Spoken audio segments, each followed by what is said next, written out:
कुछ teenage high school student अपना vacation मनाने के लिए एक वाटर पार्क में जाते हैं, लेकिन इस पार्क की राइड में कोई ऐसे खतरनाक जाल बिछा देता है जिससे एक एक करके उनकी जान जाने लगती है। तो आखिर ऐसा कौन कर रहा है, चलिए जानते हैं। फिल्म की शुरुआत होती है और हमें एक आदमी को दिखाया जाता है जो कि अपने तलवार के ब्लेड को तेज कर रहा था। अब वह ऐसा क्यों कर रहा है वह हमें आगे पता लगेगा। इसके बाद हमें एक वाटर पार्क को दिखाया जाता है जहाँ पर हम एक कपल को देख पाते हैं। दरअसल ये दोनों इस पार्क में नाइट शिफ्ट कर रहे होते हैं। तभी यहाँ पर जो लड़की होती है वो किसी की आवाज से चूक जाती है, लेकिन उसका बॉयफ्रेंड कहता है कि चिंता मत करो, इतनी रात में यहाँ कोई नहीं आ सकता। इसलिए वो उसे अपने साथ एक दूसरी जगह पर ले जाता है जहाँ वो अच्छे से बातचीत कर सके। अब वो सीढ़ियाँ चढ़कर ऊपर जाने लगते हैं, लेकिन तभी एक अनजान शख्स जो अपनी तलवार तेज कर रहा था वो उस लड़की के बॉयफ्रेंड की जान ले लेता है। अब उसकी गर्लफ्रेंड उस अनजान से खुद को माफ कर देने के लिए कहती है। वो कहती है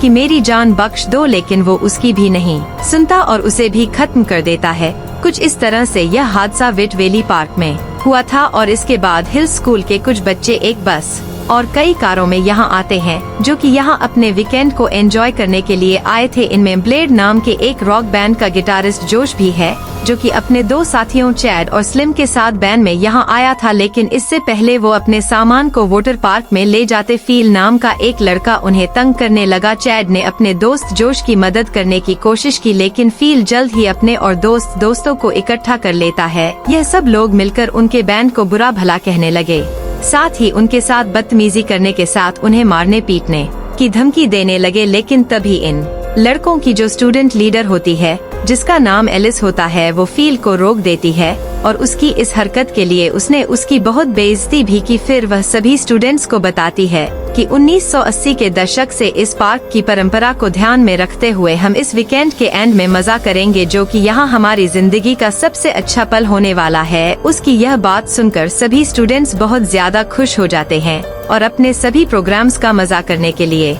निकल पड़ते हैं। वो अगले कई दिनों तक यहाँ रुककर काफी मजा करते हैं, शराबे पीते हैं। वहीं दूसरी तरफ उस ब्लेड नाम के रॉक बैंड के जो मेंबर थे वो उस पार्क के पास अपना सभी सामान लाकर उसे यहाँ जोड़ने लगे। लेकिन तभी इस पार्क का चौकीदार कॉनरेड यहाँ आता है। उसने उन्हें यहाँ इनका सेटअप लगाने के लिए बिजली के केबल उन्हें उधार दिए और साथ ही बैंड के मेम से कहा कि तुम कोई भी पुराना गाना यहाँ मत बजाना, मुझे उससे नफरत है। जोश बताता है कि हमारा बैंड क्लासिक 80 के दशक का रॉक बजाता है और उन्हें वो काफी पसंद आएंगे। अब कॉनरेड इनसे बात करने लगता है। वो कहता है, वो बताता है कि वो पिछले काफी सालों से यहाँ काम कर रहा है। कन्नड़ बताता है कि जब यह पार्क 80 के दशक में खोला गया था तो इसे उस समय का सबसे फेमस पार्क माना गया था। हालांकि यहाँ हुई कुछ बुरी घटनाओं ने इसे शहर में बदनाम कर दिया, जिसके बाद इस पार्क का यूज करना यहाँ रहने वाले लोगों ने तेजी से कम कर दिया। हालांकि कॉनरेड ने यह भी बताता है कि यहाँ पर जो भी हुआ वो सिर्फ एक्सीडेंट थे, कुछ जानबूझकर नहीं हुआ जैसा कि रिपोर्ट्स का कहना है।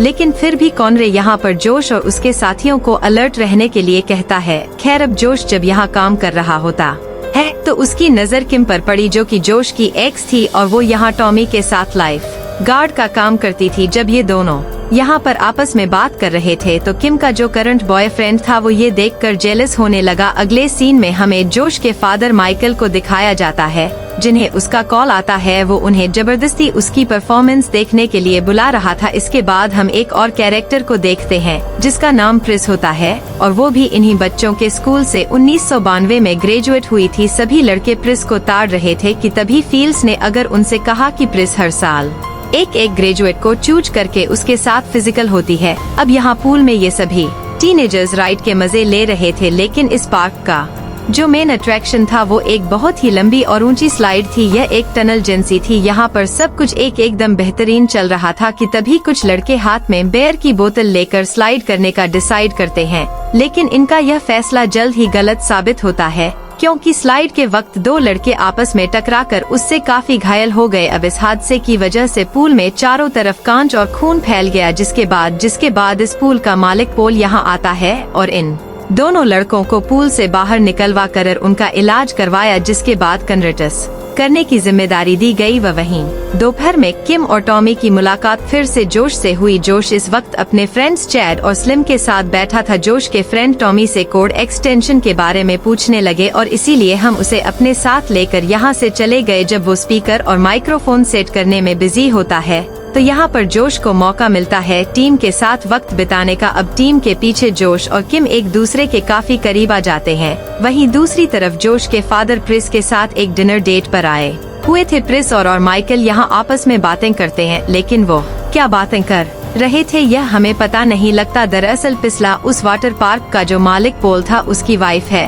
और माइकल इस एरिया का एक अमीर इंसान। वहीं दूसरी तरफ रात में जोश और किम इस तरह से चलकर आते हैं जैसे उनके बीच कुछ हुआ ही ना हो। वो सब कुछ नॉर्मल दिखाने की कोशिश कर रहे थे, लेकिन जोश के एक क्लासमेट ने उन्हें साथ देख लिया था। अब जोश के परफॉर्म करने का टाइम हो रहा था, जिसके बाद ये सभी स्टूडेंट्स 80 के दशक के म्यूजिक पर परफॉर्म करने लगे। सब सीन से इस ब्लेड रॉक बैंड को यहाँ एंजॉय करने लगे। किम यहाँ पर टीम को यह जताने की कोशिश करती है कि जोश के बैंड का परफॉर्मेंस कुछ खास नहीं है। अब यहाँ पर माइकल और बेसिलिया भी पहुँच गए थे, लेकिन टॉमी अभी इस बात से अनजान था कि उसकी गर्लफ्रेंड किम ने उसे चीट किया है। लेकिन किसी सीनियर ने किम और जोश को रिकॉर्ड कर लिया था, तो वही रिकॉर्डिंग सीनियर्स के ग्रुप में सेंड कर देता है। उस रिकॉर्डिंग को टॉमी ने भी देख लिया और गुस्से में जाकर स्टेज पर जोश को पीटने लगा। टॉमी गुस्से में इन सभी से कह देता है कि तुम सब लोग मरोगे। दूसरी तरफ पिस्ला भी अपने हस्बैंड पॉल को इरिस के साथ पकड़ लेती है और यह वही लड़की है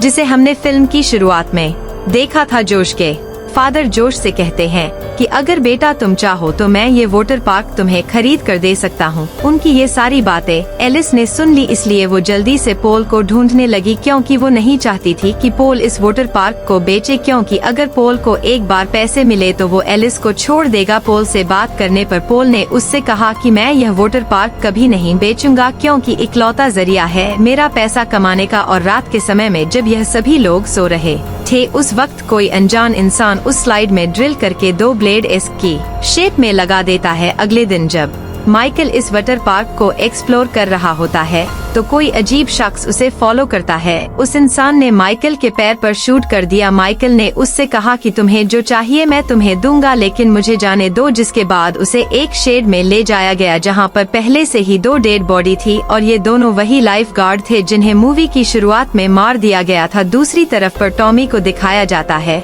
जिससे पता लगता है कि उसे जॉब से निकाल दिया गया और साथ ही किम ने भी उसे छोड़ दिया। अब यहाँ पर कॉनरेड टॉमी सा आकर कहता है कि किम को तुम्हारी कोई फिक्र नहीं है, लेकिन टॉमी को लगता है कि किम उसके पास जरूर वापस आएगी, क्योंकि वो उससे प्यार किया करता था। खैर अब लंच टाइम के बाद कॉनरेड वाटर पार्क में पानी सप्लाई शुरू करता है। अभी तक सभी लोग इस बात से अनजान थे कि उनमें से एक स्लाइड में 2 ब्लेड लगे हैं। अब पॉल यहाँ पर एक कंपटीशन को ऑर्गेनाइज करता है, जिसमें वह बताता है कि जो भी वोट स्लाइड से पहले स्लाइड करके आएगा उसे $500 का प्राइस मनी मिलेगा। यह बात सुनकर सभी लड़के पागल हो गए, जिसके बाद ये सभी लड़के टीम्स में बट गए। जोश को चैड और स्लिम के साथ टीम बनानी थी, लेकिन स्लिम कहीं दिखाई नहीं दे रहा था। अब इतने में ही यहाँ पर टॉमी भी आ गया, जिसे जॉब से निकाल दिया गया था। टॉमी कहता है कि मैं यहाँ किसी एम्प्लॉय की तरह नहीं बल्कि गेस्ट बनकर आया हूँ और मैं कंपटीशन में हिस्सा लूंगा, लेकिन कोई भी उसे अपने ग्रुप में शामिल नहीं कर रहा था। तो टॉमी के पास साइड में खड़े होने के अलावा दूसरा कोई रास्ता नहीं बचा। तभी टॉमी ने नोटिस किया कि एक स्लाइड से पानी लीक हो रहा है। जब उसने जाकर चेक किया तो पाया कि किसी ने स्लाइड में ड्रिल कर रहा है। अब यह बात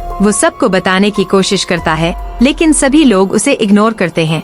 कंपटीशन शुरू होने वाला था और सभी पार्टिसिपेंट्स लाइन में खड़े थे। टॉमी पूरी तरह से कंफर्म था कि किसी ने स्लाइड के साथ छेड़छाड़ जरूर की है, लेकिन जल्द ही इन सभी लोगों को टॉमी की बात न मानने की सजा मिलने वाली थी। प्रिस पॉल से कोऑर्डिनेट करके कंपटीशन शुरू करती है। टॉमी लगातार पॉल और प्रिस से कह रहा था कि रुक जाओ, खतरा है, लेकिन उसे तो ये सब लोग बेवकूफ समझ रहे थे। कोई उसकी बात नहीं सुनता। अब यहाँ पर 3 लड़कियाँ वही स्लाइड चुनती हैं जिसमें वो ब्लेड थे और स्लाइड में घुस गई। वो मजा लेते हुए स्लाइड में बहती चली जा रही थी, लेकिन तभी उनके सामने वो एक शेप में अरेंज किए हुए ब्लेड्सों का यह हाल हो गया। जो लड़की आगे थी उसकी बॉडी का आगे का हिस्सा तैरता हुआ पानी में आया। उस लाइट से ब्लड और बॉडी पार्ट्स आते देख सभी स्टूडेंट्स बौखला गए। वो चिल्लाने लगे, कॉनरेड लाइफगार्ड की चेयर पर बैठा था, उसे गश आ गई और वो नीचे आकर गिरा जिससे उसका पैर टूट गया। वो जल्दी से प्रिस से कांटेक्ट करके ये कंपटीशन रोकने को कहता है, लेकिन उसी वक्त उसका वॉकी टॉकी खराब हो गया। प्रिस को कुछ सुनाई नहीं दे रहा था। वहीं दूसरी तरफ टॉमी से तंग आकर उसे भी कुछ लड़के उस स्लाइड में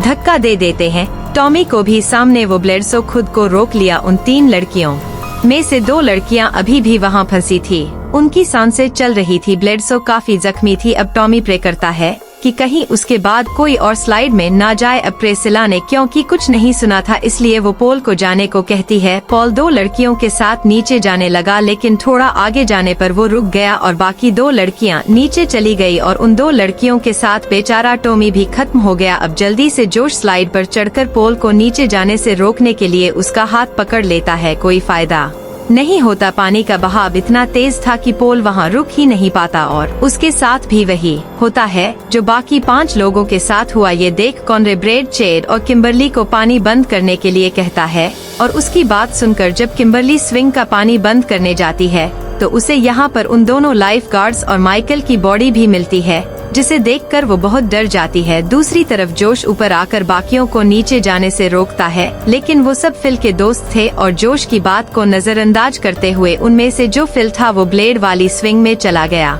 और फिल के बाकी दोस्त जोश को भी उस स्विंग में ढकेल देते हैं। हालांकि ये स्विंग ब्लेड वाली नहीं थी। अब जख्मी होने के बाद भी कॉनरेड आता है और बाकी बच्चों को नीचे जाने से रोकता है, लेकिन वो उसे भी पकड़कर ब्लेड वाली स्विंग में ढकेल देते हैं। जोश सही सलामत पूल से बाहर आता है और देखता है कि पूरा पुल खून से सना हुआ था। इनका एक नॉर्मल सा वीकेंड एक खूनी हादसे में बदल गया। जल्दी ही ये खबर पूरे शहर में फैल जाती है कि वेट वैली वाटर पार्क में एक और हादसा हो गया। इस घटना के कुछ महीनों बाद जोश किम्बरली के साथ एक वकील के ऑफिस में था। वो उसके फादर के बिल पढ़ रहा था। अब जोश के फादर का सारा पैसा जोश का था, जिसमें कि वो पार्क भी शामिल है। माइकल उस पार्क को एक मॉल में बदलना चाहता था, लेकिन अब उसके मरने के बाद इन्हें ऐसा करने के लिए जोश की साइन चाहिए। जोश फर्म पर साइन कर देता है और हम यहाँ पर देखते हैं कि उनके साथ प्रिस भी थी, जिसे जोश वो डॉक्यूमेंट दे देता है क्योंकि उसने माइकल से शादी कर ली थी। और यहाँ पर खुलासा होता है कि सालों पहले प्रिस ने अपने फादर को उसी पार्क में खोया था। उसने मदद मांगी लेकिन किसी ने भी उन्हें नहीं बचाया और उसके पिता की जान चली गई। उसके बाद से प्रिस ने फैसला किया था कि वो उस पार्क को तबाह कर देगी और इसके लिए उसने माइकल का फायदा उठाया और इतनी हत्याएं की